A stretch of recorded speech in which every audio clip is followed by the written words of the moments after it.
नमस्कार मित्रांनो, आज आपण बघणार आहोत दोन मित्रांची गोष्ट। एका लहानशा गावामध्ये दोन मित्र राहत होते, अमोल आणि निर्मल। त्यांची घरची परिस्थिती वेगळी होती, पण मनातली स्वप्न मात्र एकसारखी मोठी। अमोल अभ्यासू, शांत स्वभावाचा, त्याला लिहायला शिकवायला खूप आवडायचं। निर्मल थोडा बोलका, हुशार आणि नेहमी सकारात्मक राहणारा। शाळेपासून त्यांची मैत्री होती। ते नेहमी म्हणायचे, मोठं व्हायचं, काहीतरी वेगळं करायचं।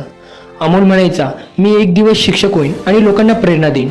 निर्मल म्हणायचा, मी उद्योजक होईल आणि इतरांना रोजगार देईन। जग त्यांच्या विरोधात होतं, पैसे नव्हते, साधन नव्हती, पण जिद्द होती आणि सच्ची मैत्री।